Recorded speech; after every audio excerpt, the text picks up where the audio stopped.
Okay. Natasha,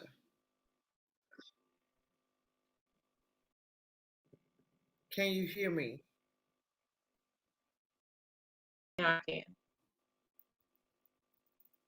You can hear me now? Yes, your screen seems like it's frozen, but I can hear you. Okay, let me make sure. Let me make sure ain't no.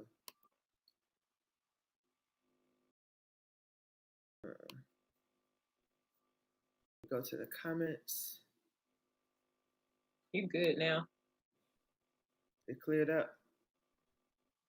Yes. All right. Well, all right, all right. Let's go ahead and get started so we can be done in time.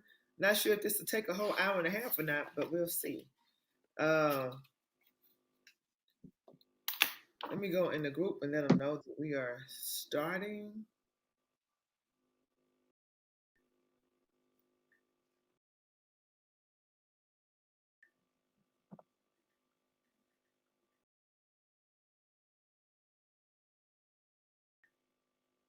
Michael Humphreys joined.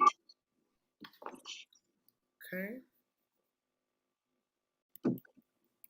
Good morning, Michael Humphreys. Good morning, Natasha King. Morning. Afternoon. Good All right. morning. All right, I guess we're ready to rock and roll. Let's go and do a really quick, um, just a few takeaways from chapter 4. And I'm going to dive really, really quick over mine. And if you all have any reflections from chapter 4 you would like to, discuss real briefly, anything that stuck with you over the week that you noticed in life, any real life examples, that'd be great too.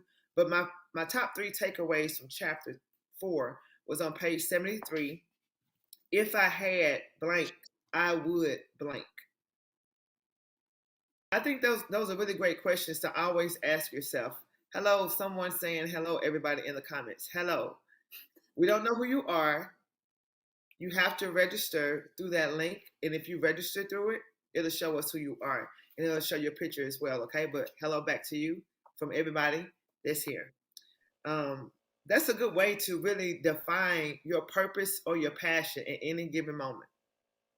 We already know that our passion can change. Your purpose, not so much, but your passion. You can be passionate about something. Like I used to be passionate about being a makeup artist. I used to be passionate about being a hairdresser. No longer the case. Not like that. I'll do it just to make sure my skills still there, but that's not where my passion lies anymore. Someone said hello, hello at work. Hello back to you. We don't know who you are. You have to register so we can see your name in picture, okay? But hello back to you. That is, if you want to know what your purpose is, that's a really good question to ask yourself. Awesome. Somebody said they're coming up shortly. Amazing. All right. Page 79. Let's go to page 79 really, really quick. We're just taking a real overview, kind of look at chapter 4 real quick before we get started in chapter 5. Michael, I'm just checking. Are you able to hear me? Yes. Okay. You're okay. loud and clear. I just texted her, so I was just making sure that it wasn't my connection. No, loud and clear. Am I clear on your end as well, Yep. Michael? Okay, you're great. good. Y'all look crystal clear to me. Yeah. And I'm ready to rock and roll because this is really good. This is good stuff this week. What it always is. Page 79, where it says have discernment. At the end of page 79, discernment and Okay, I'm not personalized. sure if she'll. I know she'll come back in. That's just one of the joys of working with Wi-Fi. She asked about something from the previous chapter that stood out, and one of the things was adding significance. Hold on. On Did page I come 72, back out? and You when went out I'm and came looking, back in. okay, I came out and came back in. Correct. Oh wow, what is going on? Yeah. So what happened was all of a sudden Natasha was talking to somebody somewhere, and I don't know, and then you disappeared, and then just came back in. Mm-hmm. That's weird. Yeah. Okay. Thank you for pushing forward, Natasha. I was like, what? It's showing me still in here. So maybe I'm gonna have to change locations when it comes down to doing this because if I can't rely on this Wi-Fi. It doesn't make any sense. But Yeah, anyway, you're like Natasha is clear, very clear. Your camera is a little fuzzy, so you and it's probably so do. crystal clear on this end. Yeah, it may be you had signal may Let not me be make a quite phone good. call real quick because I think I might know what the problem is. Okay. But really, really quickly, let me just go over discernment and personalize the potential leader's journey. It talked about how Teddy Roosevelt had a little dog that was always getting into fights and he was always losing. The dog was always losing the fights. And somebody said, Colonel, he's not much of a fighter. And Teddy said, oh, he's a good fighter. He's just a poor judge of dogs. So we have to make sure we utilize discernment in everything we do. What we go up against, what we challenge, what we go for in life, make sure we use discernment. Because if not, you're going to be getting beat up just like a little poor dog. And page 75. Oh, no, I'm going to talk to her in just a minute. Page 75. Henry Ford, one of the greatest discoveries a man can make. Let's go to page 75 real quick. It's talking about one of the greatest surprises is to find he can do what he was afraid he couldn't do.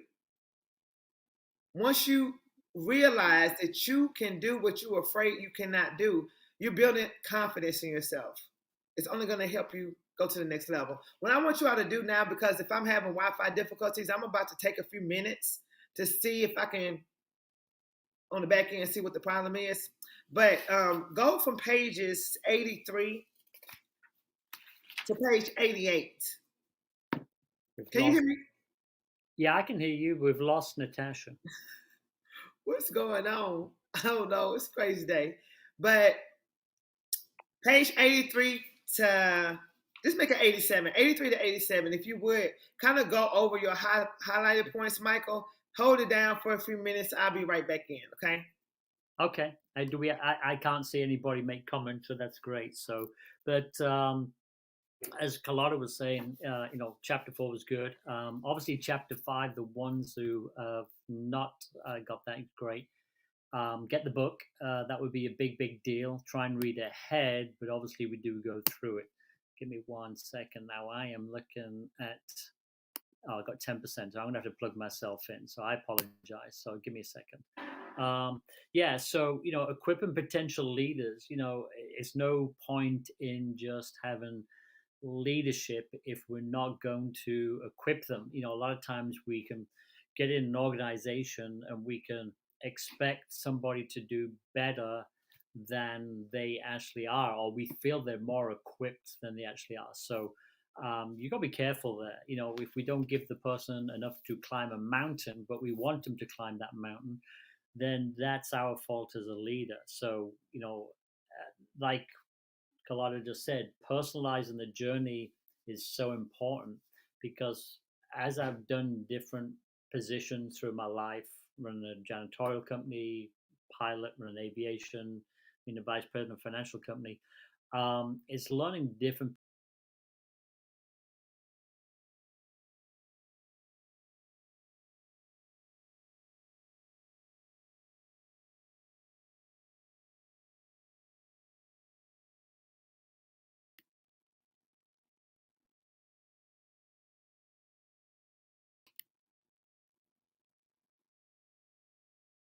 Ooh.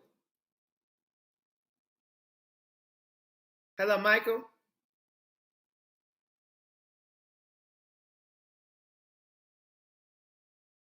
Let me see something.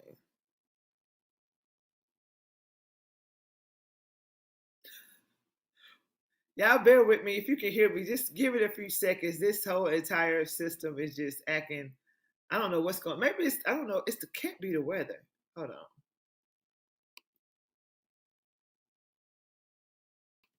Jeez. This is something. Michael Humphreys joined.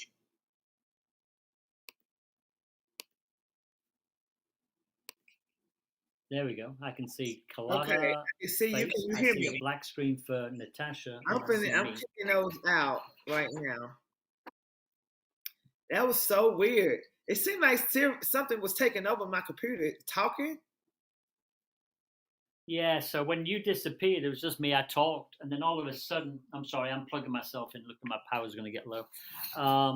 Then you popped back on. No, I popped off for whatever reason, and that was probably you. You probably have the host control, so probably without you, when you pop on, it kind of washed me out. And I was talking to you, so again, it's the joy of being the Y'all bear host. with us, please. Can you all hear us and see us right now? Please comment. Okay, somebody said hello and good afternoon. I can hear you both. Thank you so much. We're going to keep the show going. James and Natasha King joined. It's just something. Okay, Michael, if you would, can you finish going over up until page 87? And then I'll once you Yeah, finish, and then yeah, I'll sure. take it from Okay, there. no problem. So I'm not going to go through the table, but if you do have the book, there's a little table, and I'll give you one example. It's on about different performance. So like quality, your timeliness, initiative, adaptability, communication. So depending where you are, and I'll give you an example. If you far exceed something for quality in a job or position, you leap over the tall buildings with a single bound. The next one, you exceed requirements, which means you must take a running start to leap over tall buildings. Middle of the road is to meet the requirements. You can only leap over short buildings with a medium, okay, with no spires, no spikes. I've got my glasses on. And then the next one is you crash, need some improvement to, what you call it, you crash into a building, attempting to jump over it. And last but not least is you don't meet the minimum requirement. You cannot recognize a building at all. So I think a lot of times is we got to recognize where we are. So as we go on to equip people, we have to, as leaders, recognize where that person is to leap over a building. But too many times, I think we want people to leap over the building, or they tell us they can leap over the building, but they really can't. So now you got to kind of learn to ask the right questions, and that's important. Is one, knowing what organization you are with, and knowing what the leader is trying to do. Sometimes we sit there in an organization and we don't say a lot. Sometimes well, what will people think of us? Um, so what is the primary need? What is this organization you're involved in? What is the goal? What is the CEO? What is the vice president? What is this goal of this unit? How can I be best? How can I fit in? So sometimes you got to ask those questions and not be scared to go ahead and ask questions. So that's not necessarily a leader, but you're stepping up to lead. And then as a leader, you've got to be willing to, encourage, or to, in a non-threatening sort of encouraging way, to allow those people to do. Sometimes people don't want to ask because they're scared. They don't want to feel silly, or maybe I should have known that. So again, we have to nurture these leaders to get to the next level. So, from there, lots of questions. These up to 87, and I'm actually about on 87 now. So page 87, 86 and 87. What do you ask about yourself? Am I, or you be said to you, are you, or you should be saying, am I willing to pour into others? If you're not, then maybe you just need to be a manager. You don't need to be a leader. Uh, that's a big deal, because that's what it takes to be a leader. That's totally different from that manager. A lot of people just want a title, they want to get the pay, but they don't realize how hard it is to be a leader, because sometimes you just don't want to give the extra. You just want to show up and get the job done. Next question is, am I committed to equipping the organization? Well, if the only thing is to equip, you've got to know what the equipment's needed. I mean, if you're going on a journey together, do you really know what it takes? If I'm with Shanetta or Natasha or Carlotta, I've got to get to know these people because I don't know their personal skills. And so I've got to be, as a leader, committed to provide Shanetta probably something different than I do Carlotta. So that's getting to know your team. Next one is, you ask yourself, are you effective in a needed to equip? So I know Carlotta is way better at public speaking than me. So if I want somebody in the front of the room, to speak, okay, I don't have to be the limelight. I will go over there. I don't know what Shanetta does. I put Natasha. I've seen some of her things along with Carlotta doing some things. Bubbly, outgoing, family unit. Very high integrity. I need somebody to run it. That's what I would probably want to get Natasha to do. So being effective in that one area, put the right people in there. Two more questions. Have I developed a prospect list of potential leaders? Not everybody on your team is going to be a leader, so you've got to be cautious of that. Sometimes we want people to do more than they're ready to do at this stage. It's not that they cannot be a leader; they're just not ready now. Again, have you developed a list? Have you tried to identify it? Last question, then I'm going to hand it back to Carlotta. What assumptions have I made that need to be changed? I had this one of my leaders, been done a lot of things many years ago, and I assumed that what he'd done in the past was still very fresh, very relevant, and I'd come to find out it wasn't. I assumed that the person was basically already there, and they were not quite there. So again, be careful what you assume. It says, have I made the need to change? I had to change my thinking.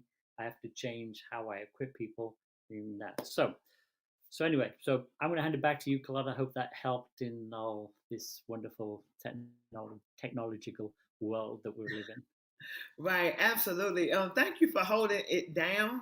I don't know what was going on. I just pretty much, and my daughter, she's at school. She's trying to reach me right now, but I don't know what's going on. But the internet switched, and then it just started acting funny and started kicking people out. Kings went to a black screen. It kicked me out. So thank you for your patience. Thank you for holding it down for us for those first few minutes there, Michael Humphreys. I appreciate it. You did a really great job. Welcome. Covered some really great things. So what I want to do right now, before we decide to start moving from page 88 on through the rest of the chapter, I want to open the floor to Natasha and to Shanetta to give your feedback, your top 3 points from pages 83 to 87, and then we'll pick up and reside from page 88 moving forward. Okay, can you hear me? Yes. All right. Hello, and thank you for being diligent with making sure we got through all of that. But top 3 things. One of the first that stood out was as you're equipping them, it talked about the difference between equipping and training. And it took me back to when we were helping people with the becoming authors. It's one thing to show somebody the writing process, but it's so much more to it. And we changed the title of our course to it was more so the method and mindset, because it's everything. Everything is method and mindset. You can have the how to, but you have to have the mindset as well. And excuse me, just over this the course of working with you, one of the things that stood out was you just have the mentality. I can literally hear you say, I'm a builder. And that was one of the things that we wanted to begin to convey to our team, because and I'm specifically speaking in the industry that we work in. Of course, everybody does other things, but when you're bringing people into this space, many people do not have that mindset, and it really kind of taps into them believing that they have a level of influence, right? Because you carry that confidence to say that I know that what I'm doing, people want to be a part of it, right? It's like having that lion, or some would say a lioness mentality, that you are a leader.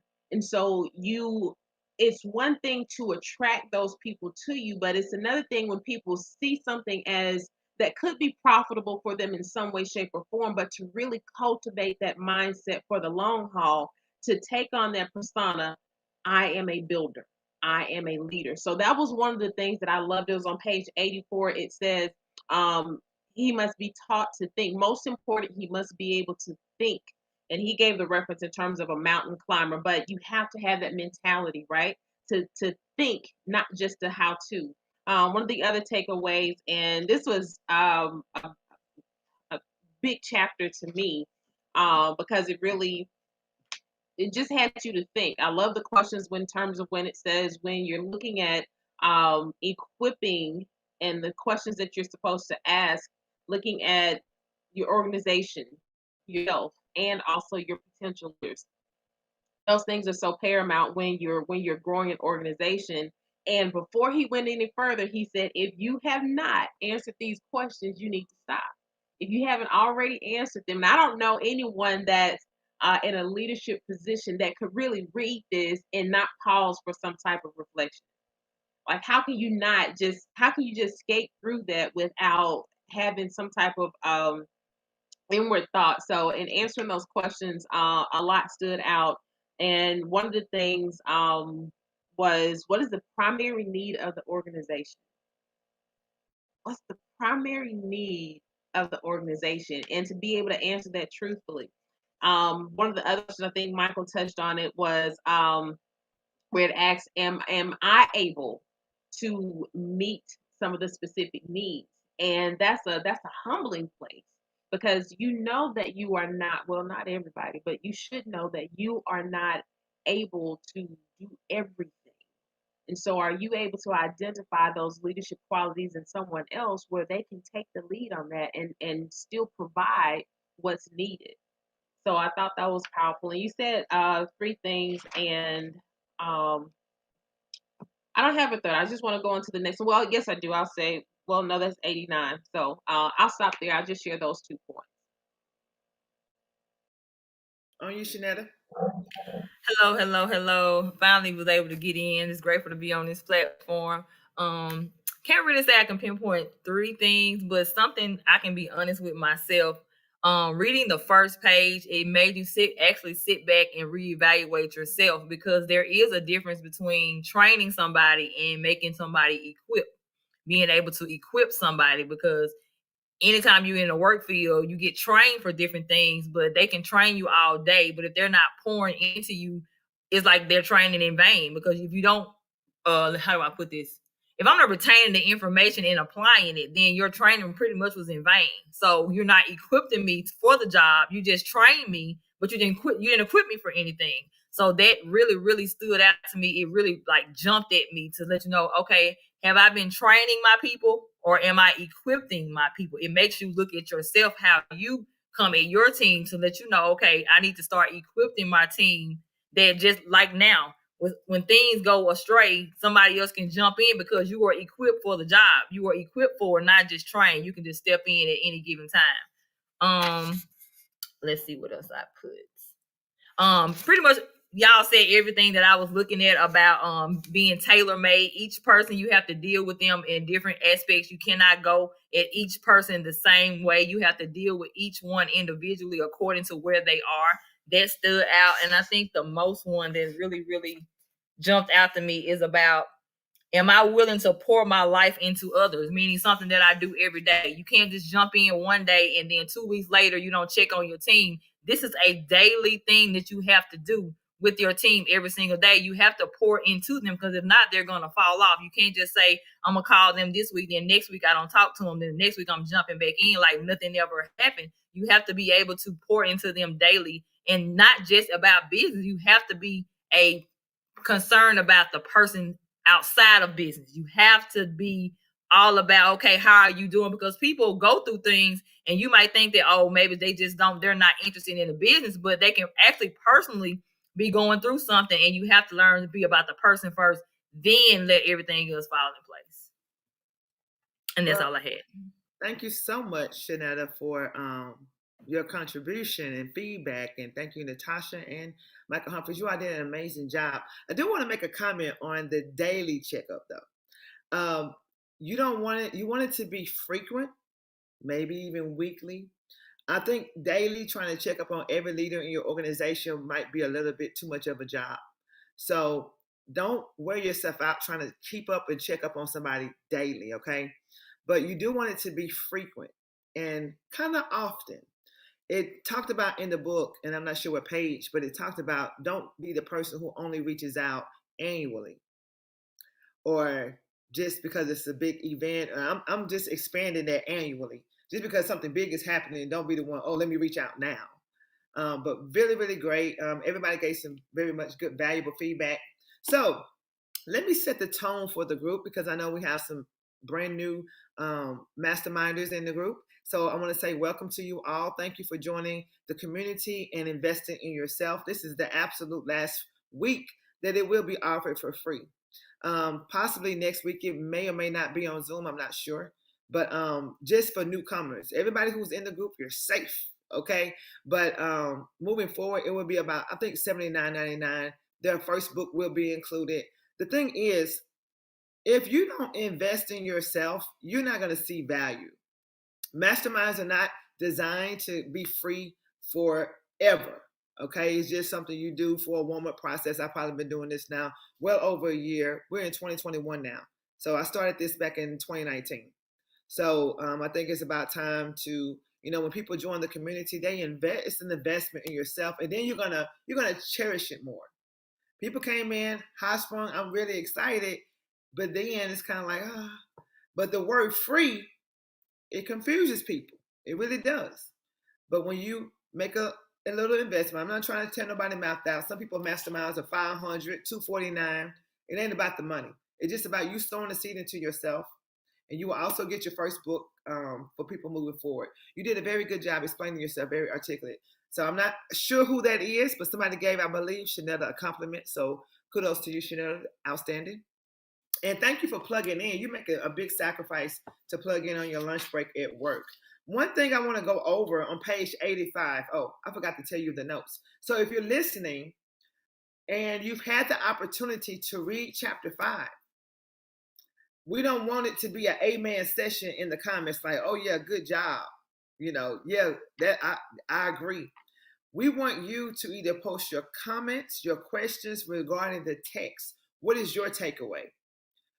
What are your key points you want to highlight? We understand you may not be able to be in the live. Okay, we understand that. However, we want you to plug in as if you were on this platform with us. And so everybody's welcome. You can catch the real play or the replay, and you can still ask questions. And somebody in the mastermind group, if not myself, will be able to answer that and expound upon what you have read. So we want to take what we have read and take it to the next level. Okay. One thing I'm going to just talk about very briefly. Thank you, Michael Humphreys, again for going up until page 87. Let me see what time we're working with time. Okay. All right, we're not too bad with time. Page 85. It's talking. There's a chart right above the topic equipping questions, and equipping must be tailored to each potential leader. There are no two people who are the same. Everybody has different traits, different leadership capabilities and stuff like that. But it talked about to see how your discernment skills measure up. I thought this chart was just simply hilarious. Did anybody take the time to read the chart? Raise your hand if you're in the video and you read the chart. You got a chance to read. Okay, outstanding. Wasn't it funny? All right, so the topics at the top. This is all I'm going to go over up until page 88. Performance factors. What are they? Quality, timeliness, initiative, adaptability, and communication. Now, we're talking about far exceeds job requirement. This person, when it comes to quality, they're going to leap. They leap tall buildings with a single bound. Oh, they're gone. Woo! When it comes to timeliness, they're faster than a speeding bullet. When it comes to initiative, it's stronger than a locomotive. Well, I'm thinking about a song, Locomotive, in my head when I heard that. Adaptability, they walk on water consistently. It's like, oh my gosh, would you look at them go? They are just, whoo. Everywhere they go, everybody is in admiration. They're inspired. They're just doing it, right? Communication talks with God. Now, it don't get no higher than what? We learned this in the text, spirituality. That's the greatest trait, right? All right. So we're going to talk about that. That right there, amazing. But then when you go to a person who exceeds job requirements really quickly, the quality, they must take a running start to leap over tall buildings, and that's okay. If that's you, that's fine. Ain't nothing wrong with that. You got to get yourself warmed up.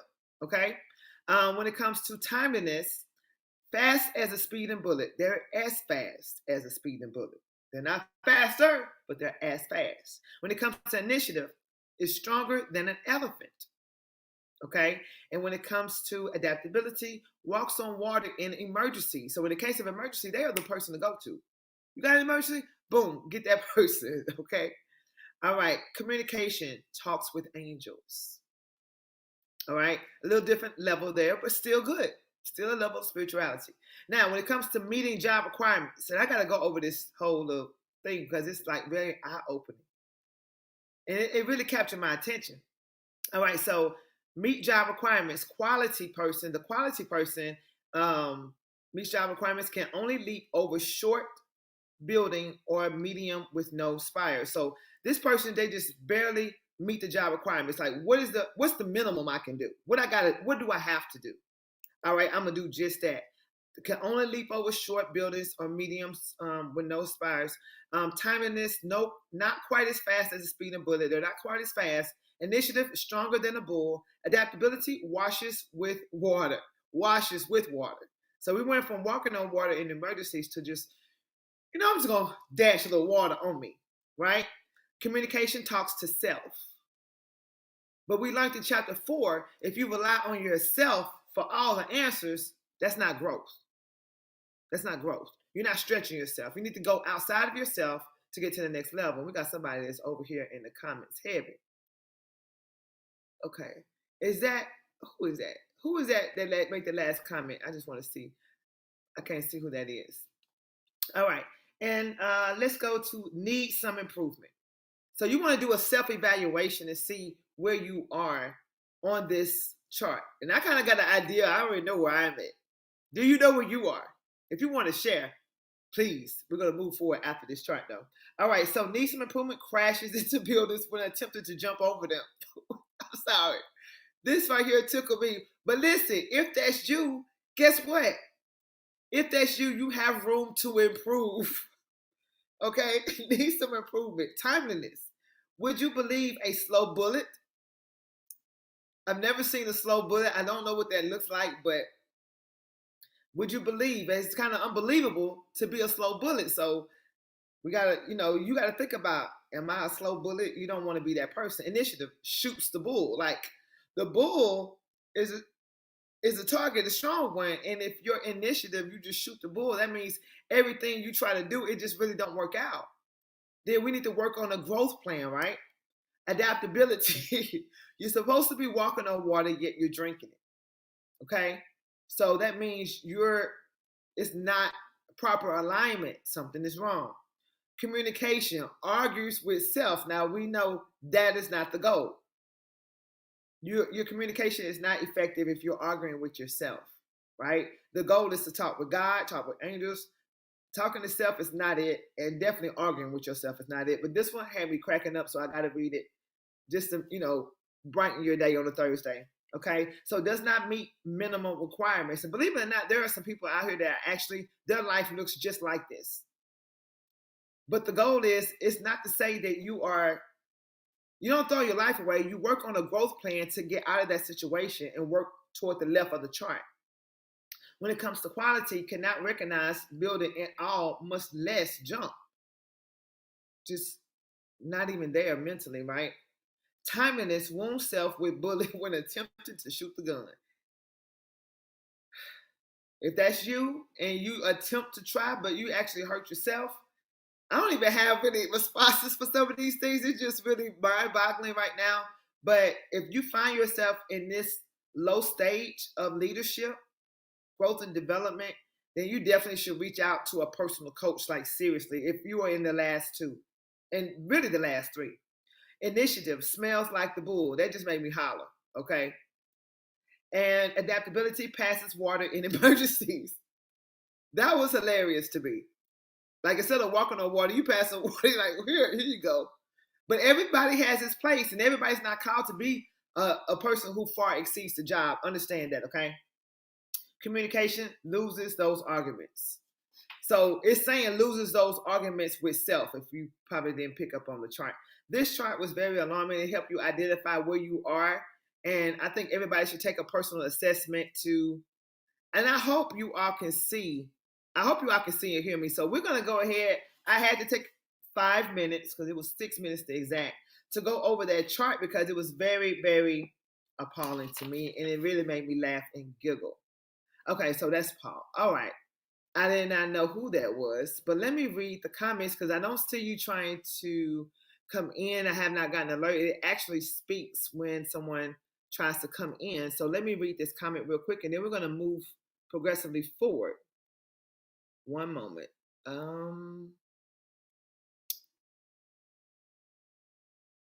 All right, let's see. Yes, Carlotta, to some, it is acting so weird right now. To some leaders, being called daily will seem like harassment. Others may see it as an insult that they need to be motivated, while others who have no motivation can only make it by draining their leader's initiative. Checking up on people is a two-way street. That's correct. The greater the leader, the greater the influence, the less time the leader will have to reach out to each of his followers. And that's very, very true. As a matter of fact, the text even says that if a person is an exceptional leader and they got it, you don't reach out to that person all the time. You reach out to that person when the job is done. You want to compliment afterwards because that person does not need you over their shoulder every single day. I know I believe everybody that's in here, if they had somebody hounding them every single day, especially between Michael Humphreys and Natasha and even Shanetta, that would not be good communication right there. Okay, where were it? That was really good comment. Okay. The bigger we get, the more specific we must be with who we spend our time with, not just who wants it or needs it, but mainly for those who deserve it. The leader's discernment as they grow will be able to decide the difference between wants, needs, and those who deserve and have their. Okay, that's really, really great comment, really, really great feedback. I believe that is Paul Frank's bingo. Real leaders don't want to be micromanaged. Yes, Carlotta Taylor. Now, I'm not sure who that is making these comments because it's not normally it tells me who's making the comments. And I know right here where it says Paul Franks made the last 3. It's not showing his name. So that's really, really great. And one more. Shanetta, nothing valuable is free, including love. God loves us so much, he gave his only son to die for us. But too many people want our most precious sacrifices without contributing. Yes, Carlotta, if it's worth it, they will pay for it. I think they got to be Paul Franks because based off the language, that sounds like Paul right there. But thank you so much. Thank you all for your valuable feedback. Love that fact right there. And one more. Wowza. A personal growth plan is necessary to know skills you need to master and habits you want to develop. It sounds like I want to play a game out of this since I can't see the names. I almost want to say, is that Jessica or Shanetta? It's like I'm playing the guessing game now. I don't know. But I think it might be one of them. Don't make me get started with this. Let's get back. Jessica James. Look at me. Ah, man. Hey, something good going to happen today. I guessed that. I could not see her name. I literally guessed who that was based off of the way their communication was in the text. Boy, I'm good. Okay. That's that bad detective skill coming in there. Okay, let's go ahead. Page 88. And we're going to go, we got to move this along a little differently, y'all. I've been having too much fun on that chart. So I'm going to open the floor. And I'll give my feedback at the end. We reverted back to an old way, but we had to switch it up because we had some technical difficulties the first 15 minutes. Okay? Wow. I'm happy with that. I guess the whole person, I didn't have no insight. All right, let's go to page 95. Page 88, page 95. Pull away your top 3 takeaways from those pages. And the floor is open. And I will give my feedback last.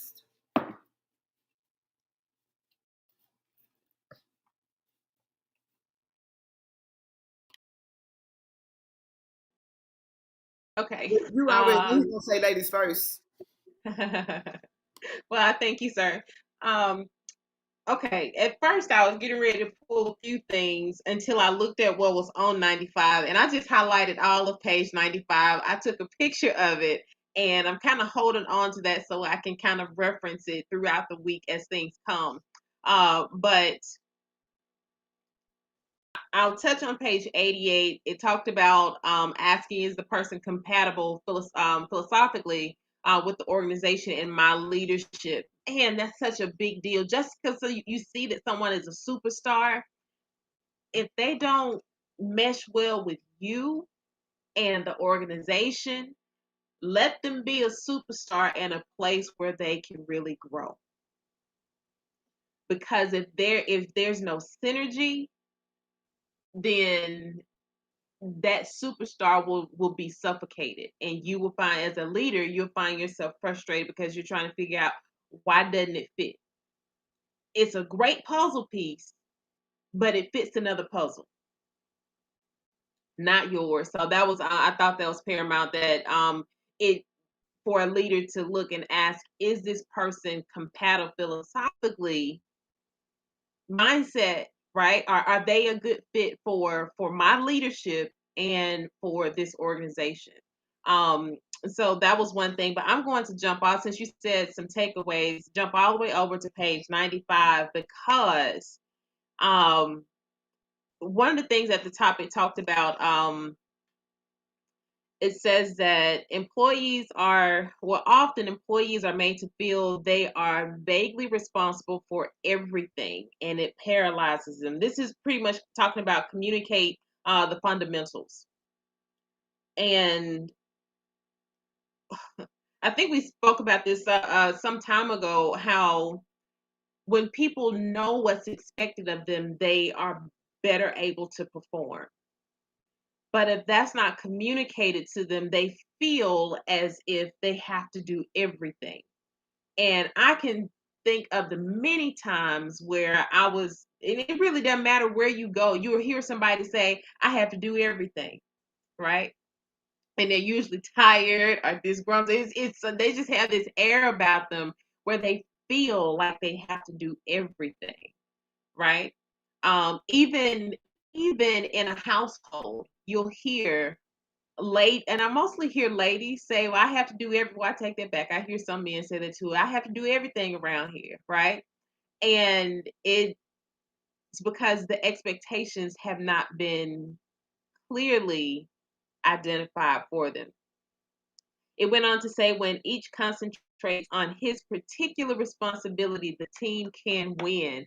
Man, collectively, if people in general just focus on what they were supposed to do, the team could win. And and I don't know if this is just an ideal thing, but I mean, this is really scriptural. If you focus on what your purpose is, you don't have to jump on anybody's bandwagon. I mean, things would be so much better if how people say, stay in your lane. I mean, it's something specifically for you. And if it's something is specifically for you, you can, and it goes down, and I don't know if I'm getting ahead of myself, but you are responsible for a thing. And really, no one else can meet that thing that you've been purposed for. And you have the authority to make sure that that thing gets done. Right? And then at some point, he talked about someone has to come along and hold you accountable for it. But if you just concentrate on particular responsibility, the team can win. And that takes away the thing where you're looking at somebody else and saying what they're not doing. Just take care of you. Take care of you. And I love how he talked about avoid giving long laundry lists of things to do, and make clear what authority they have, and give the parameters for function. So this whole page, and like I said, it's just going to take time for me to digest everything. And the last thing I'll share about is just having A and B priority, and that'll kind of clear up everything. A priorities are the things that are going to really advance the organization. Put your energy there. The B priorities are things that they need your attention, And sometimes people will focus all of their energy there because most of the times they seem urgent. Kind of sounds like a whole Stephen Covey kind of thing, right? What's urgent and important, but give them what they need to make sure that they can tackle that. Invest things so that they can handle those tasks efficiently, and they don't have to spend a whole lot of time with it. Don't neglect it, but still kind of coach them and help them understand that the priority is on the A, the things that's really going to advance the organization. And then put things in place to where the B priorities can be done very efficiently.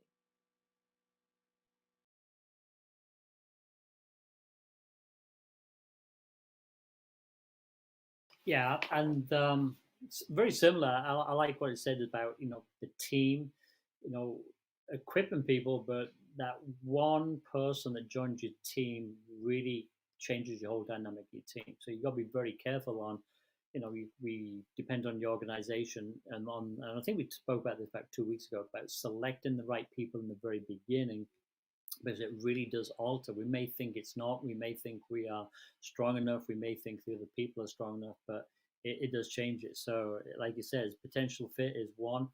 Are we using those people's individual gifts as needed rather than try to fit them in a round hole in the square? And then obviously make sure the team member is not going to water down your total vision or the synergy of the team, from there. And I think Paul mentioned about Shaquille O'Neal being a jockey wouldn't work as somebody else. You know what I'm saying? So you got to make sure the right team member is doing the right thing, otherwise it can really mess it up. Even though we may go forward for one step, but all of a sudden we'll come to a grinding halt. The other thing on where did we go to? Page 80, was it 95?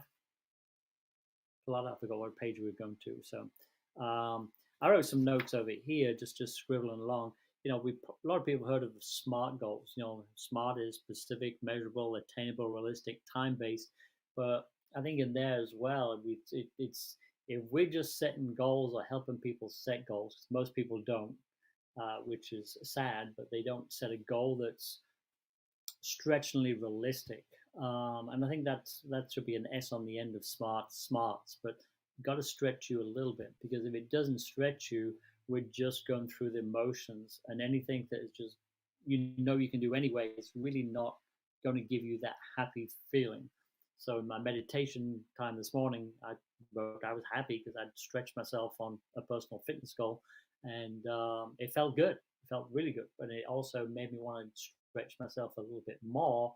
So I was reading that today. If I'm learning, if it makes me feel good, stretching myself, which I thought I would be doing by the end of the year, now it's like, I like this feeling.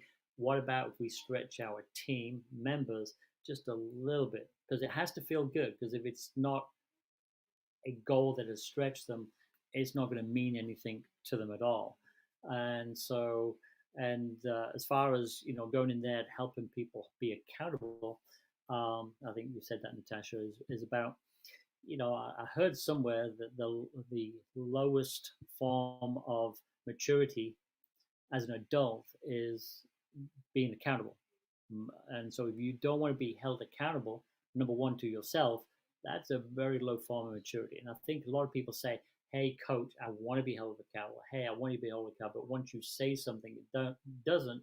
So again, it's that building a relationship, communication with your future leaders, understanding exactly, do they want to be held accountable, or do they just want to have their ego stroked? So lots of things I got from it, reading into it, and I may have interpreted some things a little bit differently because my walk of life and what I am.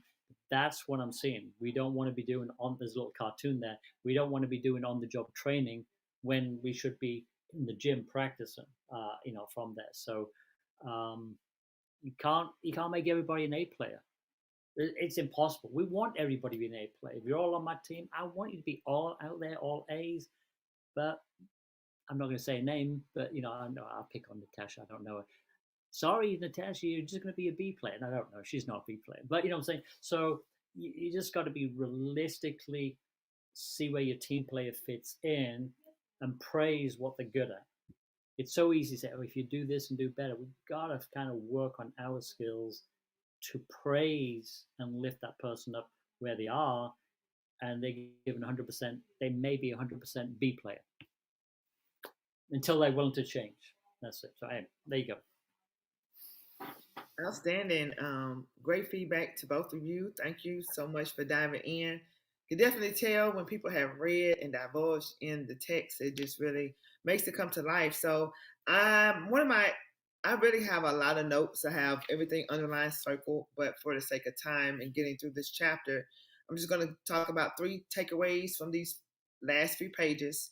And on page 91, it talks about one of the best ways to get to know people is to see them outside of the business world. So you really don't know a person truly, and you don't know if this is this person front, their representative, or if they're just in character mode because they're at work and this is just how they act at work. You really get to know them when they're outside of that element and they kind of loosen up a little bit. And one thing I participated, so I want to give you a real life example of what that looks like. So when was this? Just a few days ago, a day or two ago, I left a meeting. We were actually filming, Natasha and I, Jackson James, and a few other people that are a part of the Mastermind group. And I just wanted to go get something to eat. And I believe Jessica went with me, and I called up a new photographer that I'm working with. So I was like, hello, hey girl, you want to grab a bite to eat real quick? Cause I'm hungry. I hadn't eaten all day. She was like, yes, come on. So I'm thinking she's there by herself, right? But when we get there, she's on a date, like a whole date, her and a gentleman. And I'm walking up like, girl, you could have told me you was on a date, right? And so she was just like, oh no, you good. She was like, if I'm here, you welcome. But once he had to get up to go get a drink or something, whatever he had to go do, and once he left, she was like, I'm glad you called me because I want to see how he acts around other people. This was their first date. And she used that as a way to see him outside of just being locked eyes with him. So that's a really good example of this text coming to life, when don't just be thinking that you got, oh, this person is just so super, they're so this, so that. They could be acting that way just because it's just you and them and they're in that environment. But put them outside their environment, you get to see who they really are, right? And I love this comment, so I also highlighted it. It says, try to learn as much as you can about people and do your best to win their hearts. So another example is that is if you first find their heart, win their heart, find their heart, and they'll be glad to give you their hands. I thought that was a great takeaway. Page 93, right at the top, very end, last clip of a paragraph, it says, don't waste your time. That is huge.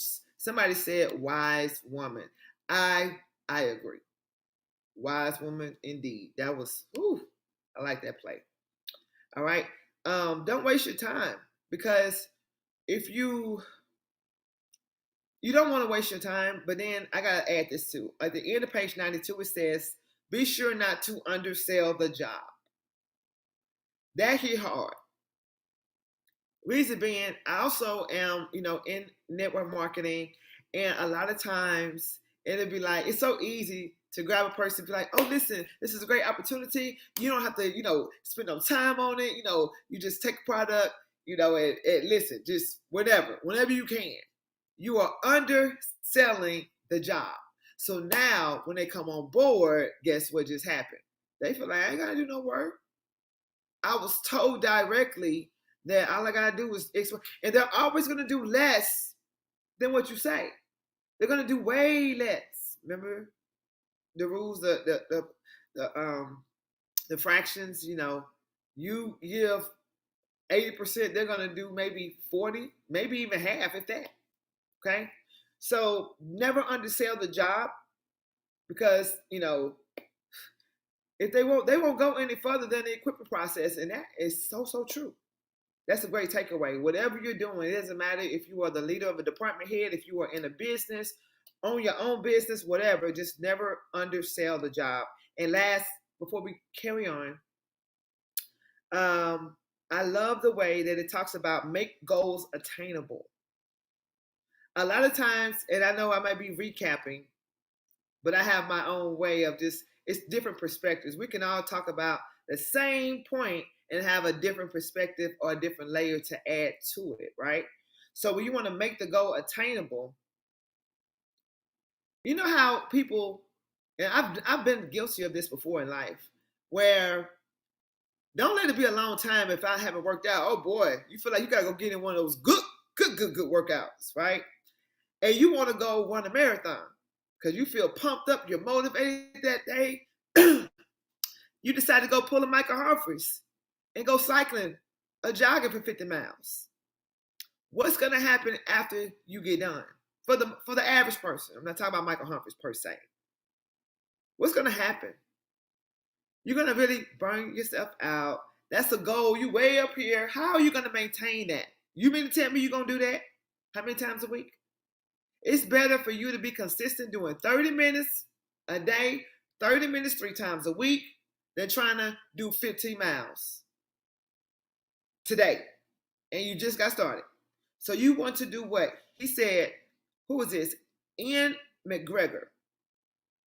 He said he works on the same principle as people who train horses. I'm not calling nobody a horse. I'm just giving an example. He said you start with low fences. Start small, in other words. Bite size. If you cannot chew, bottle. If you can't even do a bottle, pacifier. I mean, just break it all the way down to a level that you know you can be consistent doing this small thing right here. And work and build your way up.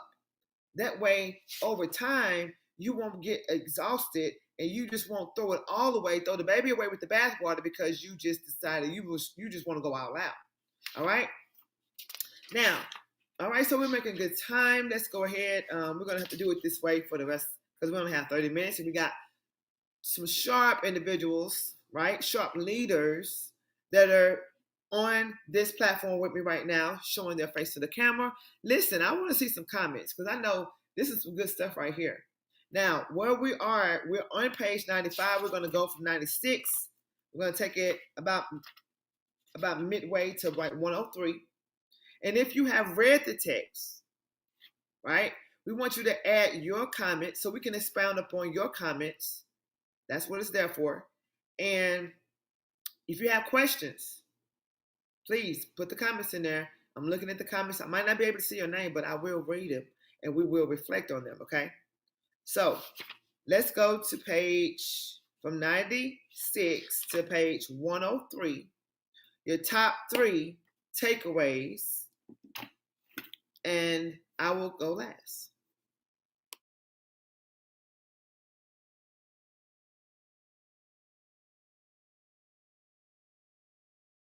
Okay, I'll jump in here, and I'm laughing because I literally did what Carlotta was just saying. I had never taken a cycling class or anything like that before.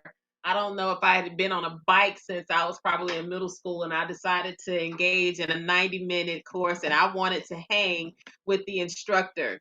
I did full intensity the entire class. Yes, sweetheart. And it was not a pretty scene for the 3 days after that. Close that door for me, please.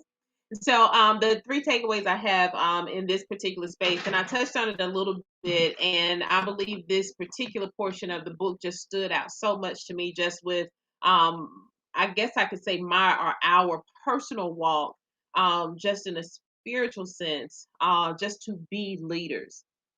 We've shared on some platforms that for ever since I know 2012, we had a prayer. Literally, it's been a prayer every day to for God to give us the wisdom and knowledge to lead His people.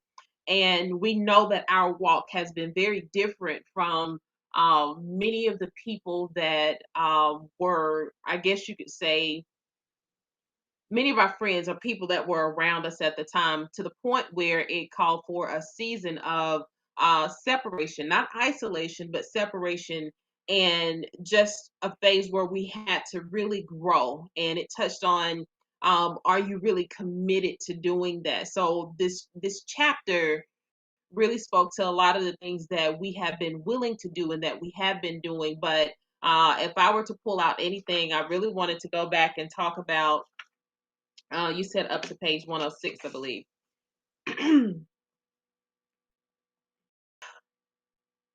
It touched on those three things that I mentioned earlier. Page Authority, 103. well, Page responsibility. 103. I'm sorry, 103. 103, 103. And it falling behind the responsibility, accountability, and authority was just this space where you're now looking at where are you really with your team, and how are you really cultivating that relationship.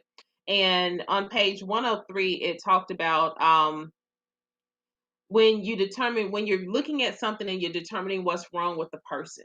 And this is where a lot of discernment really takes place, and you're really vested in that person.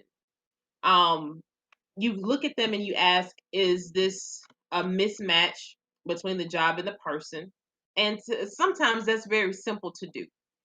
You look at what their true gifts are, and are they really in the best place where they can be successful. The other one is inadequate training or leadership, and that's a reflection on you. Do you need to kind of step in and evaluate what you've actually provided for this person's growth? And then it says deficiencies in the person performing the work. And depending on what that is, you have to ask yourself, are you going to invest time in addressing what that is? And if not, and he said if it continues to become an issue, then don't wait, or don't hesitate in letting that person go, right? And then it went on to talk about, let's see, something else I pointed out. I'll just go to the very end of it. There was a portion on page 105 that stood out, and it says, the 5-step process is not complete until the equiper and the new leader select someone for, uh, pretty much it comes full circle. And that's the whole point of leadership. And that was something that has stood out to me for years. I would often listen to James, and he comes from, I guess you'd say, a ministry background. And we had this conversation today, just about his particular leadership style. And I asked him, I said, what caused you to go towards leadership? And he said, it's not anything that I necessarily looked for, but it's just stuff that I observed over time. He said, I first saw it in my dad, and his dad had a lawn care business, and how he worked with his employees. He said, and from there, it was working with Bob Moses with the Algebra Project, and how he pulled leadership out of him as a teenager that was dealing with his dad being murdered, and just gearing him towards a space where he could really grow, and seeing the leadership potential in him, and then going into a space where he was in ministry and he would watch our pastor. And we talked about how the whole point of having the position of a leader is to develop someone to take your place. And I think in all of those facets, and even for myself, having to go through, I've studied leadership. So it was something that I've always been intrigued by, and I had a much different route than James did, being that I studied it, and accumulated however many degrees you want to call it. But just looking at it in theory, I never saw it practiced until we came into certain spaces. And one of the things that we would always see that would be lacking was the fact that most people just held the position. I mean, for years. And there was no one that they were developing to take their place. They were just literally almost suffocating the position to death, because they're holding the position until death, honestly. And so the whole point of leadership, and I think the chapter kind of carries us into the next chapter, in terms of knowing that your role is to cultivate someone else. Can you develop your organization to the point where your leaders are producing leaders, where that multiplication begins to take place and it grows? Because that's the whole point of anything, to leave something and place something in other people, that's of value and good quality, so that you can truly develop other leaders. And that was my biggest takeaway from the entire chapter. There was so much here, but for it to just really finish up on, um, just the whole purpose being to develop other leaders, and that was it. That was good. Yeah, I think looking at this and looking at your leader as a daily requirement, I think it's looking inwards first to where we are. Again, I've said it before, reiterating that a lot of times people get into leadership and they see somebody from the front of a room and they see that person and they emulate those, but they're not really being true to themselves. So, getting that leadership is really giving, it'd be like me talking to you. I've got to give you permission, Jessica, first to take that authority. So we've got to pass that baton. And if ever you're a track runner, and I am not a track runner, I can run a long way, but I don't do things fast. All right. But, we pass the baton. We want that person, which is what we're trying to do here, leadership, but we need that person running. Because if you ever seen the relay race and that person stopped, the whole momentum stops. So we need somebody to equip them in the right field, in the right gifts, also, but they need to be doing things on a regular basis to be able to pass that baton on, and that's kind of what I'm hearing here, from there. So because without speed, there's nothing. Without integrity, it's going to fall apart. Without the right person in the right place, definitely you're going to have definitely a place that will not go forward. Having a system to check, I think that's one of the hardest things as a leader is how do we check up on our people? Are we doing it right?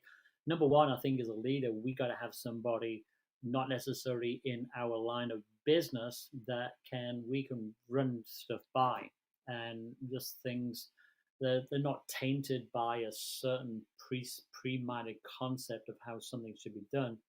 So I think that's good as well.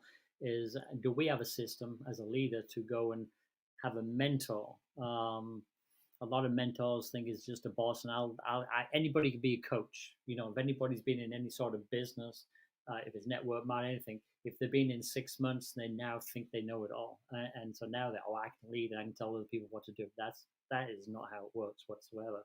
So having a system is important. So anybody that's in a work environment or a network marketing or whatever, or anything, even corporate, got to have a system to be able to duplicate yourself. So I'm getting that from here. So do we have the right tools for the right person? And we got to give certain tools, to that person.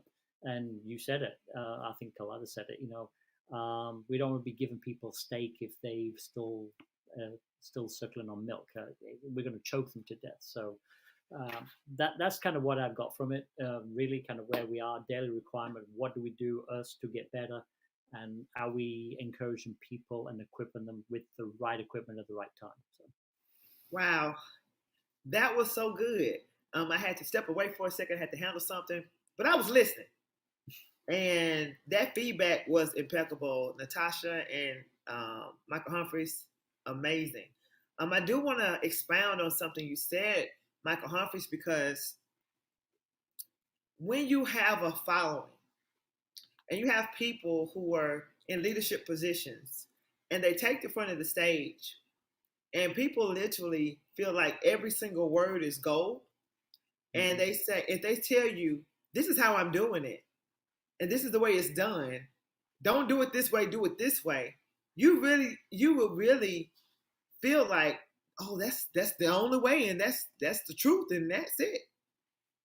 And people would use that stage as an advantage point to make it seem like they're doing things a certain way, and then people will feel like that's the only way it can be done. but they lose it because they don't understand and they're not using. What did we learn from this chapter? Discernment. They're not using discernment in knowing how to discern between what's really going on. And so don't get caught up in just looking at what somebody says from a platform. You want to get to know that person's character. Character is very essential. Integrity, very essential. So have discernment. Now, we're not going to bash leaders. We're not going to do that, but just know the difference. I had to make that point because discernment is really, really, really one of my great takeaways. And let's just go ahead. And I think Natasha already did it. She just said she's just going to go to the end. We'll go ahead and between Michael and I, we'll go ahead and sum up the rest of the chapter. But let me go and just look at what I have on page 101. And I have wow, because we're going to go ahead and finish up with just a little bit early today. A very, very special announcement is going on right now. I called you all to ask you, did y'all know about this, King, yesterday? But I didn't get, I think we missed a call or whatever. But so somebody won some monies to be donated to a nonprofit organization yesterday. And they decided to have that money, those funds, go to my nonprofit, Somebody Step In, which is huge. Mm-hmm. So I had to screen record on the other end while the announcement is being made and come back over here and plug in here because I don't want to miss it. That is just so freaking huge. And that person did not have to choose Somebody Step In, but I'm grateful. But let's get back to it. So on page 101, starting really at the bottom of page 100, it talks about how President Roosevelt, the speaker from the House, Sam Rayburn, gave him some fatherly advice. He said, from here on out, you're going to have lots of people around you. Now, this is where it gets real. And I'm like, now, did he say this in front of everybody? Or did he say this behind closed doors? But either way, he says, and they'll try to cut you off from any ideas but theirs. Any ideas but theirs. And they'll tell you what a great man you are. They'll puff you up. And, they're going to do that because they want to win your vote. And they want to make it seem like their voice is the only one they want you to listen to. He said, but you and I both know you ain't. And I was like, dang, that's heavy. But it has the takeaway, a point there. The point is, just have discernment once again. Know the truth.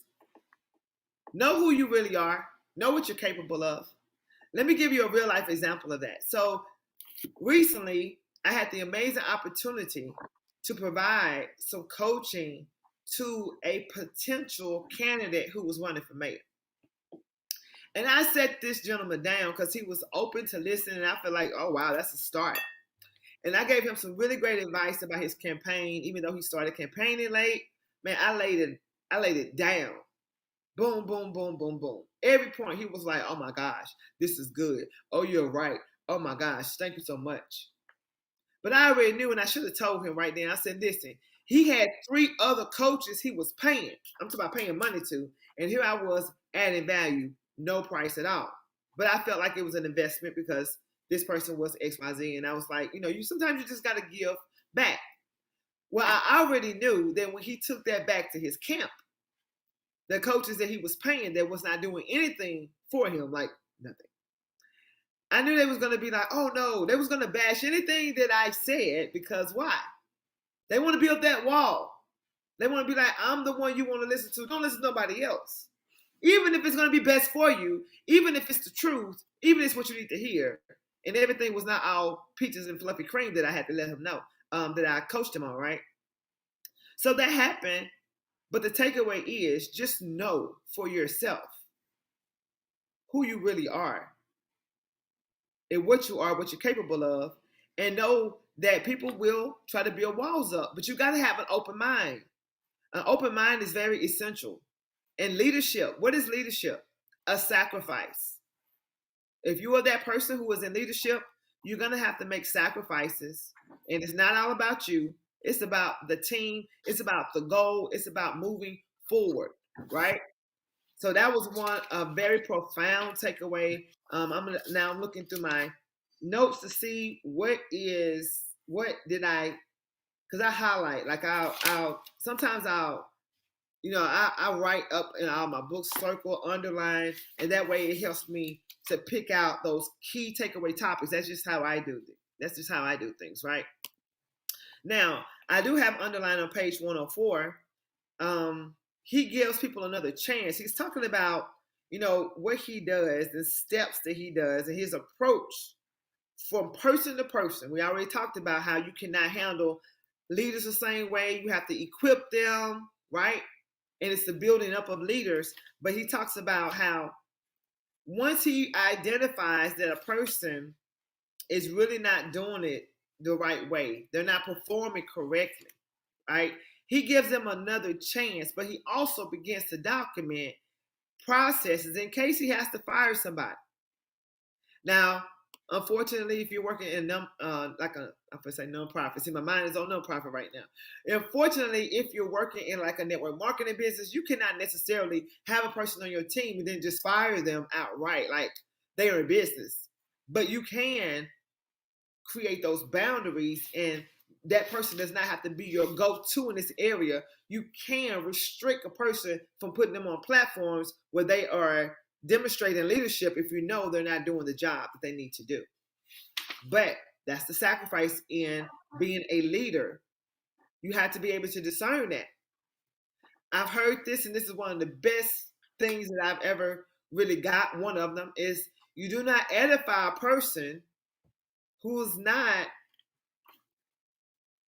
have the character that it's supposed to have, who is not leading by example, who does not even speak well of you. That makes you look like, I'm trying to find the best word to say this. It makes you look not smart. Not smart to edify a person who bashes you, talks bad about you, who's a gossiper, who has bad character. Why would you put that person up on the pedestal? You have identified character flaws. So the worst thing you can do is put that person in a position of leadership, giving them tasks where everybody in the team says, okay, I'm listening to this person. No. Sometimes you might have to go back and prune that whole process over and over. And only the elite, only the cream will stay at the top. I'm going to give you an example, a real life example of this. There's only so many. I have a team. One of my team's names is, one of them is named Red Sea Action, right? And I have different leaders and different platforms, but how many times have I switched it out? As many times as it takes. Who stays in the group? The person who remains to have good character. Who stays at the top? The person who remains to have good character, remains to stay plugged in, is consistent, speaks great of the team and leadership. So the Kings, I'm just using them as an example right now. They stayed at the top since we've been in partnership. I've never had to be like, you know what, I need the King. No, I ain't finna go to the Kings. They're like a go-to. But everybody's not going to always have that mantle. Everybody's not going to always have that space. And as a leader, you have to be able to make those tough decisions. It's everything to your business. Okay? What's another takeaway from all of it is good. Conduct periodic equipping meetings. And I know somebody already kind of went over this, but you want to do that. As a matter of fact, it's about time for me to have a meeting outside of a public atmosphere to see what's going on. And this with my own team, and just one team. But then I have other teams that have to do the same thing. In the text somewhere, I can't remember what page, but it said you do this in every part of your life, every part of leadership, no matter what businesses you are operating in. Whether you are a employee, an employer, you got a there I go again, nonprofit again. Subconsciously, I'm here with y'all. Subconsciously, we're going to wrap this up real quick. No matter what you're doing, you can apply these principles. And that's what I love about the text. If you really wanted to, and say you did not have a mission, you did not have a goal, you did not have training, you can literally take this book, this is real facts right here, and you can develop a whole system, a whole training, a whole leadership program off of these books. That's why I just really love it, because you got gold right here. Let's just say you want to be an author and write a book. You can literally use this book alone and every book that we pretty much go over as a guide, a blueprint to expound and to grow as a leader. That's the whole purpose of this whole entire mastermind, is what? Personal growth and development. Right? And we take this information and we apply it to self. We may reflect on what's been done right and wrong, but we do not judge and we do not bash people in leadership. We just go and be the leader that we want to see. That's what we do. And we'll use examples, real life examples. That's how we dive in and make this text real. We will use real life examples to expound upon it. And then we might piggyback off of each other's comments. All right. And we also want to give the people who are actually not on the highlighted platform an opportunity to put your comments in the comment section, so we can expound off of you all too. So like somebody said, this book is a great tool for leadership development in the home and family, right? And the workplace. Perfect. I don't know who you are. I will give you a shout out, but thank you for your comment, because that was great. Okay. Somebody else said grateful. Somebody else said right. Thank you for your feedback. All right. So I'm going to open the floor. Last and final comments. If Jessica on my mind right now. I hope she's all right. If Natasha or Michael Humphreys, if you have any last final comments for chapter 5, let's go ahead and get that out. Really great job. You all, I thank you for being so equipped with reading. And I know that's one of the main reasons why a lot of people may not join the platform, because they may have not gotten a chance to read the text, and they don't want to be up here like, but thank you. And some of you who are plugged in at work, shout out to Shanetta, not Shanetta, but who was that? Yeah, that was Shanetta. Shout out to Shanetta for plugging in on her lunch break at work. It takes a special person to be able to say, you know what, I'm going to dedicate my lunch break to personal growth and development. And to everybody who's plugging in currently, thank you for plugging in. Thank yourself, really.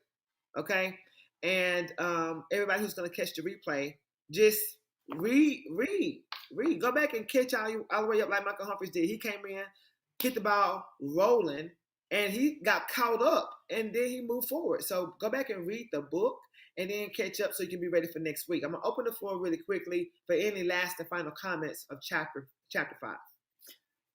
Great. I appreciate the platform. Thanks for inviting me. It's as I said, I didn't join in the beginning. I think I was 3 weeks. You were 3 weeks into it, but really great material. And whatever level of leadership or Natasha said, even for the family, it applies to all if you see the bigger picture from there. One thing I did get from this was, it goes back to us as leaders having that discernment, as you said, Carlotta, that is a skill. I don't think you should ever put that to one side if you have a discernment about a person or something, because not only it's that Holy Spirit coming to you and pricking your conscience, and if you don't listen to it, there's something happen. You may not be able to put your finger on it exactly till past, but that's what it is. So I just know in life there's a lot of people are great at starting something.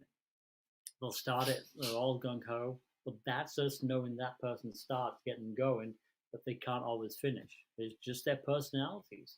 So we've got to have that discernment to know somebody can start, we've got to find that person to finish it. From there, I go in, I mean, what do we need done? I'll go and do it. That's just my personality. I may be slow on the starting, but definitely get the job done. But also through the years, I've seen people tend to praise people when they do good, but we've got to start to, as leaders, realize everybody wants to be made special. It doesn't matter if somebody's not doing good. We still got to find a reason to praise that person just in the beginning. Hey, awesome job. The young lady was on there, I forgot her name, Shanetta. awesome job seeing you. Great. It's good to see you. Great for taking your lunchtime. Praise.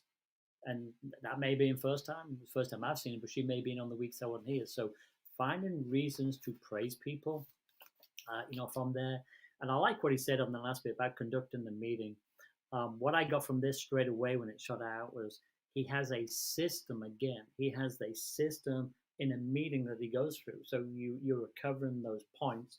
He's got good news, vision, content, administration, empowerment. It's a system. I got big letters, a system. And the last thing I'll wrap up with is that last quote, Fred Mance.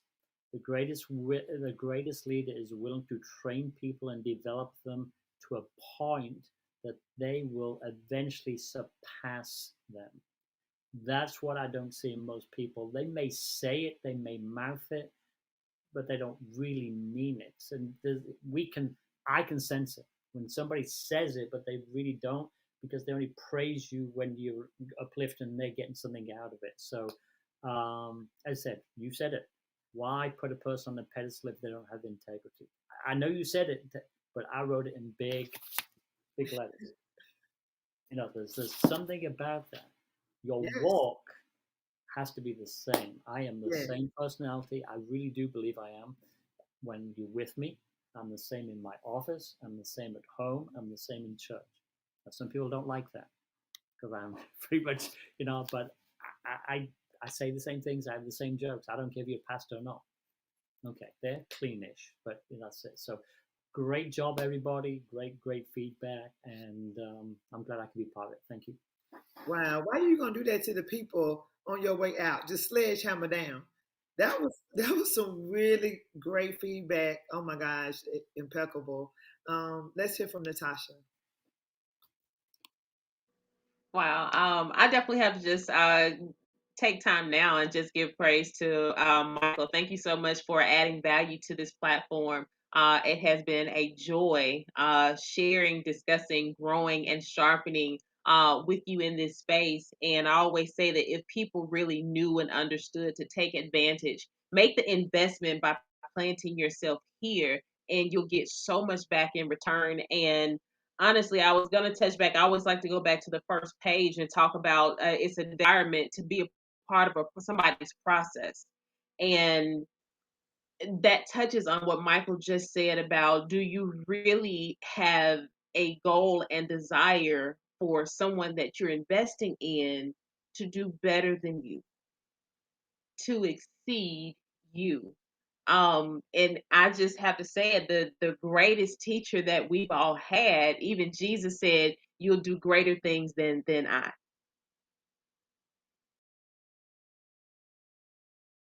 And so how foolish would it be for us or any leader to feel that it's an embarrassment or it's something wrong if the people that you have trained and invested in to feel any other emotion besides joy and excitement? Because guess what, when you plant a seed, it multiplies, it's going to produce larger. So thank you so much, Michael, for pointing that out, because that was a powerful takeaway from this. And again, it just goes back to your daily requirement is to be a part of somebody's process so that they can produce greater than you. So thank you so much, Carlotta, for the platform today. Absolutely amazing. Looking forward to the next 5 chapters. I think it's 10 chapters here, so we're in for it.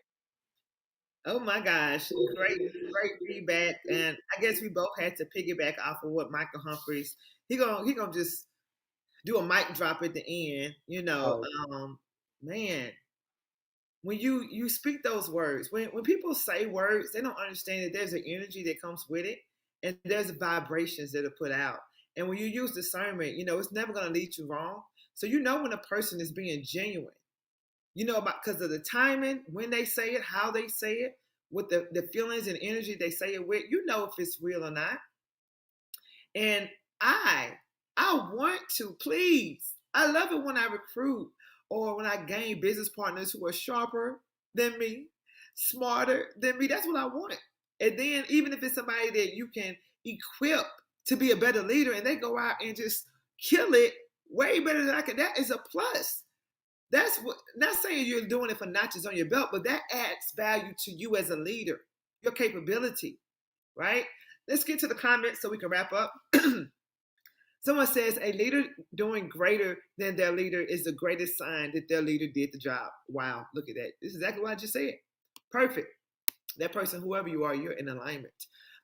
Thanks for the invite from Michael Humphreys. Come on now. And acceptance from Carlotta Taylor. Come on now. I enjoyed this. So much insight on many things. Welcome to the family. We are tapped in for personal growth and development. I used to run from books, y'all. The only book I would read was a novel. Had to be a romance novel. I'm not going to name who the authors were because that's a little too much, too heavy right now. But my mindset shifted over the past few years, and that's one of the best things I've ever done for myself is to tap into personal growth and development. And you must have a plan and you must have action, but then you must act, right? You must act. A leader doing greater than their leader is the greatest sign that their leader did the job. Maybe I have read that already, but great feedback. I want to make sure this book is the true essence of leadership, helping others grow. So true. So true. So true. Have I read all the comments? Okay, I believe I have. Outstanding. Let's get ready to plug in next week to what? The Leader's Lifelong Commitment, Developing Potential Leaders. Now, this book, the last book we were in, Developing the Leader Within You. Tough book. Y'all just might want to go scroll through, okay, the announcement section to see what books we have read, add them to your collection, get around to reading them at your leisure. But this book is going to help you develop other leaders around you. And that's what you want to do. Develop. Everybody doesn't come to you as a leader, as the leader they have the potential to be. But it's up to you as a coach. It's up to you as that leader to develop and equip them. Next, Chapter 6, The Leader's Lifelong Commitment, Developing Potential Leaders. That's what this book is all about.